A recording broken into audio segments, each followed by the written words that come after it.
Welcome back for our 8th Zoom panel, this time focusing on Masters of Japanese Clay. It is especially wonderful to be sharing this evening with you. We in America, although we have people here from all over the place, we in America need the distraction today perhaps more than ever as we await some decision coming out of various states. And it couldn't be a better distraction today than to have these leading artists with us today from both Japan and New York State. I personally have worked closely with all 5 of these artists for over 2 decades.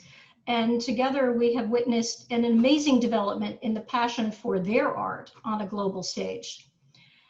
In part, a tribute to this international fame, we have over 300 people who've registered for this evening across 20 states in America, 8 countries besides Japan and the United States, including England, France, Scotland, Australia, New Zealand, and Israel. We have curators from 13 museums and 10 from university faculties and dealers in Japanese art from 3 continents. And it's, to me, very clear that contemporary Japanese clay art has indeed arrived. As I said, this is my 8th panel discussion since March, when the world changed. And as we master the glitches that Zoom continually presents, we've tried to make each of our events both unique and stimulating for all of you. I also must thank my Joan B Mirviss team at the gallery who worked tirelessly month after month to put these together, Chelsea, Bonnie, and Yukiko, and for them who work equally hard to get them up on our website so that they can be seen by literally thousands of people who are not with us tonight. So tonight's topic, rather than talk about things we've talked about in the past, which is process, technique, and historical precedent, I have asked each of the panelists to place their work and their artistic vision within a global context, especially as what exists in Japan versus what exists in the West. This is a discussion I've had many, many times, particularly with Kondō Takahiro, and usually over an enormous bottle of sake or 2 bottles of champagne. And that's indeed how this project started and this focus of mine has started. In 2018, I was invited by the Gardner Museum in Toronto, Canada, to curate a show on contemporary Japanese clay and author a catalog called Japan Now. Due to a grant that they were able to acquire from the Toshiba Corporation, Kondō Takahiro and I had a panel as he spent 2 weeks in the frigid north of Toronto.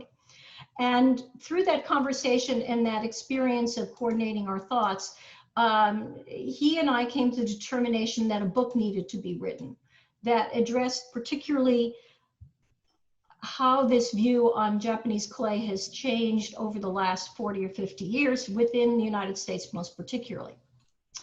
He introduced me to Mitsumura Suiko of Tsutaya, and the book came to be that you can see on your screen here. The book was, as many of you know, divided in different sections having to do with collecting by institutions, such as you see here at the Peabody Essex and the Walters Art Gallery, or how people use them within their homes and integrate the collection within their other collections or within the decorative design of their residences. And then this was followed by a section on 12 pioneering artists, which was, of course, suicidal for a dealer to break it down to 12 people. And a final section, which was the conversation between Kondō Takahiro and myself on this subject. And this book was intended as a wake-up call for Japan, so that the museums that previously have been collecting Japanese clay art, which are predominantly ceramic-focused museums or craft museums, rather than encyclopedic art museums, wake up to the fact that Japanese clay art is globally appreciated as fine art. And of course, this didn't become actually a reality without the 4 tiers of an art market that have been working together for a couple decades. First of all, great art made by great artists, dealers who work very hard to recognize it and promote it, many of whom are on this call today. And then the collectors, most importantly, who actually buy it. And in fact, many of them donate it and help to develop collections within institutions throughout the world, most especially the United States. And fourthly, the museums who give the real estate and the case space and the curatorial staff and registrarial support to allow these pieces to be front and center of their permanent galleries. So the panel here tonight has been asked to address these issues from their perspective and to shed light for us on the situation both in Japan and their experiences abroad. The timing for this talk was precipitated by this amazing show that I am very honored to be hosting, which is of the works of one of the great, shall we say, power couples of Japan, Akiyama and Kitamura Junko. While it's hardly my first show of their work, this year in particular, I have felt that the works respond and talk with each other, and that the harmony and the dialogue between the works has been especially compelling and inspiring. I think most of you have seen our virtual catalog, since we are now in the land of virtuality versus reality. And Yukiko Ishii spent many, many days putting that together, and I think it gives you a very good feeling of how this work works together. So having Akiyama sensei and Kitamura sensei with me, so to speak, I decided to put the panel back together. Akiyama was on the first panel in Tokyo, as was Kondō Takahiro. Kitamura is the newest member to replace Fujikasa Satoko, which I'm delighted to announce just had a baby boy last week, and she's busy doing other things, obviously. And Nakamura Takuo to give us a very different sensibility about how art is used in a context, in an environment. And finally, I thought it would be a great idea to invite Jeff Shapiro to join us, who can tell us the whole idea in reverse, as an American man living in Japan, studying in Japan, doing exhibitions in Japan and the United States. I'm sure his observations will be illuminating compared to those in the opposite direction. So let me introduce you to these panelists and how I first met them.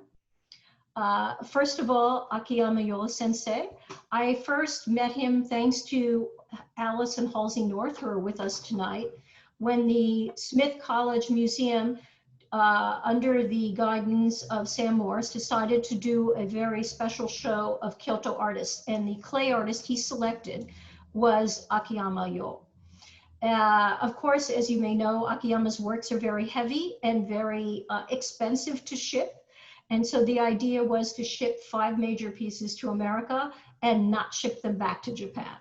So that's where my role as dealer came into being, with the help of the Norths, to place these pieces in the MFA Boston, the Mint Museum, Minneapolis, and Smith College. Very exciting. I already had been familiar with his wife's work through Kondō and elsewhere, which I'll mention again.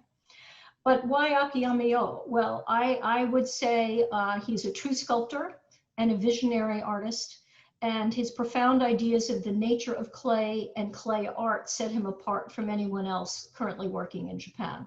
His works are tremendously evocative and compelling, and he's an artist whose medium is clay as well as his subject. He is not, I would not describe him as a ceramist.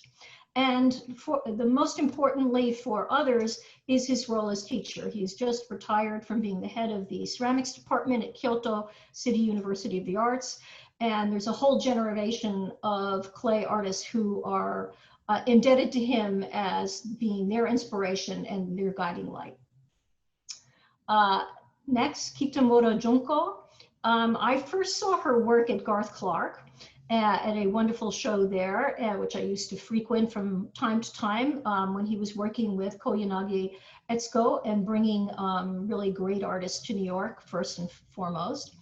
And I acquired work by her on the secondary market, but I got to be much more familiar with Kitamura through the many venues of Soaring Voices, where she would be at an opening and I would turn up with the 13 venues that were across the globe, most memorably in Hawaii.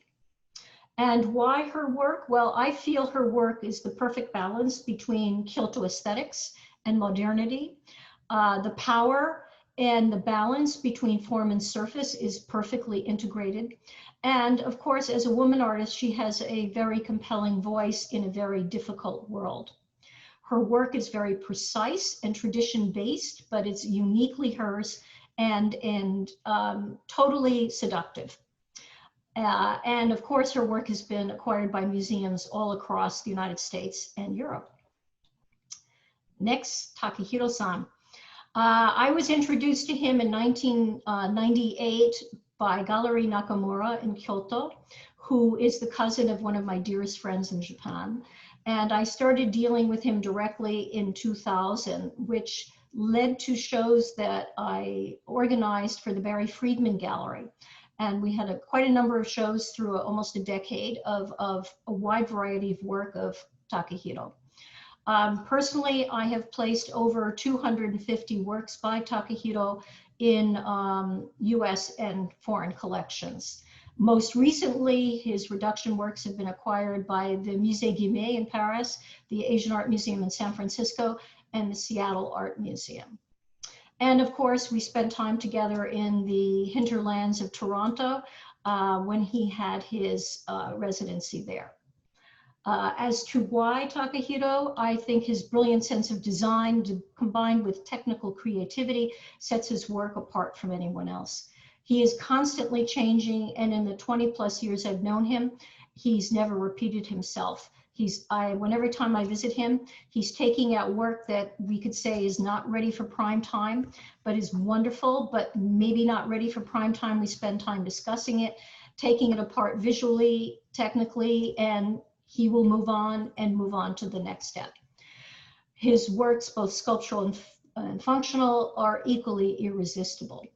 What Kondō Takahiro does is unites Sometsuke, blue and white, and the tradition of his grandfather and his father with a profoundly new view of what cobalt can do on porcelain. Nakamura, who I just mentioned, I first met at Wakao department store, which is not really a department store, but really an art salon, and then traveled with Robert Yellen, who I believe is with us tonight too, to Kanazawa to meet him in his studio, and that was over 20 years ago. And immediately I started dealing with him directly rather than buying from exhibitions. And in his case, I've placed over 150 works in the United States and abroad. Most recently, for those of you who've been able to get to the Metropolitan Museum, they own 2 works by him. And even though he lives in Kanazawa, Monica Binsik included his work in the Rinpa show. It was in the Rinpa show and in the Kyoto show because his links to Rinpa painting are so profound. How could she leave him out? Unlike the others, Nakamura is very absorbed by how the work of art will look in a different context, within a home, within a restaurant, within an art gallery, within a tea house, within a hotel staircase. And his focus on art within space as, I hate to use the word decoration, I don't mean decoration, but as an art vehicle that enhances the space in which we live is profound and truly makes his work very compelling for you, the viewer, as you engage in it in different light and in different context. And finally, Jeff Shapiro, who I've known the longest of all these wonderful artists, and have even visited his parents' home, which doesn't exist anymore, in New Rochelle. We've been friends for a very long time. And I think, in fact, because we don't really do business together, we've had a very strong friendship bond. And it was Jeff who introduced me first to Kuroda Toen, and Kuroda Koji has become a close friend and an important member of our gallery's circle. And I too introduced him, Jeff, to an important Osaka dealer, which led to shows in Japan that were important for Jeff's career early on.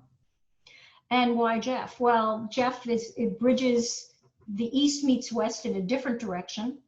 And he's also an incredibly thoughtful artist. And every time my husband Bob and I drive up to visit him, we see different work that has evolved from the work we've seen before. And in fact, we've succumbed many occasions to actually buying Jeff's work for our home. Since we don't do business, we enjoy living with his art. Jeff has worked on 3 continents and has been a teacher to many clay artists in many different languages. So he, in a sense, has been an outsider and an insider in many ways in clay art. And I think he will offer an interesting perspective. So now I would like to open the floor to our artists. And we have a series of questions that I will present to each of them. And my first question is for Akiyama sensei. And I think we can change the slide now. Great.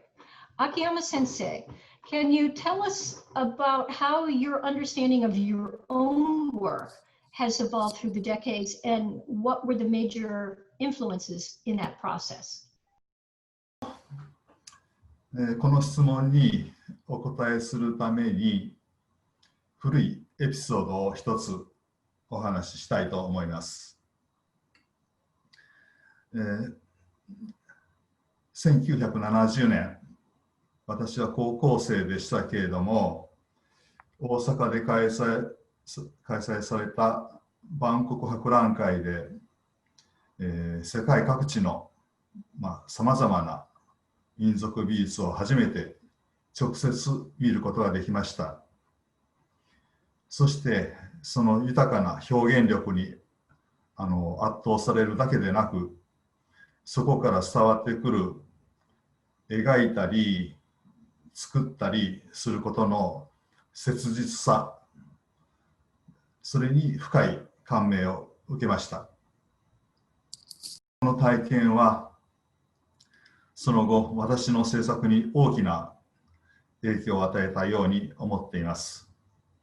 私が育ち生きているこの時代、この世界において自身の制作にとっての切実な根拠、それは何だろうか。この問いに今もこの問いは今も自分自身に突きつけられているような気がしています。またそれらの民族美術から、個人の美意識や思考の先にあるより根源的なもの、人知を超えた何かを感じることができます。私がずっと目指してきたのは、そのような存在を自らの手で具現化する、作り出すことだと思っています。Thank you, Sensei. I think as we look at this beautiful work in the Showa Japan Society, we can get some sense of what you're talking about. It was a wonderful show, and I remember the work very well. Nakamura-san, Nakamura-san, I want to ask you sort of the same question, because as your work has developed so differently from Akiyama, how would you say your work has evolved through the decades and how it's been readapted into our 21st century? 私の作品は、通常の器、クラフトと言われるものとは違ってですね、茶室等で使われる花池、あるいは水差しというように、その用途を超えて空間との関係、しつらえを、持つことを目的に作られるものを作ってきています。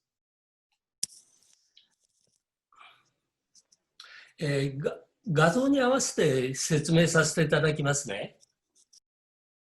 これは工芸建築という、工芸と建築、この2つが融合して新しいスタイルの工芸が生まれないだろうか、作れないだろうかとして作ってきた例です。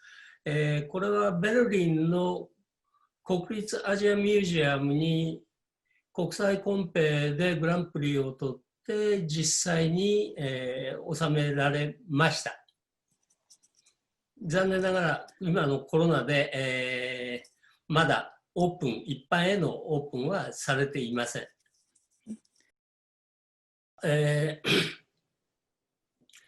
床の間、日本の文化を代表すると考えている床の間が、なくなった後、私たちは何をもとに器を作り続ければいいのかを考えて、こういうスタイルのものが、作ってきております。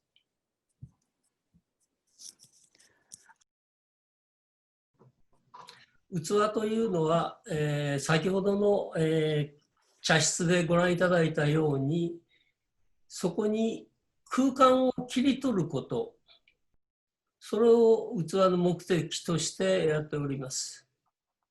この絵でご覧いただく右にある作品は、器になることをやめた器というタイトルです。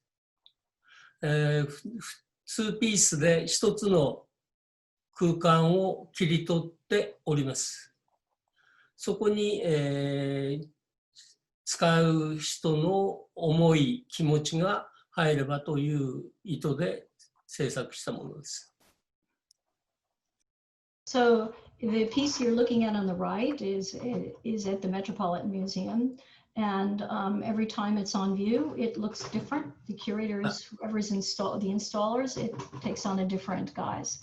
And I must say, I'm dying to get to Berlin to see the tea room.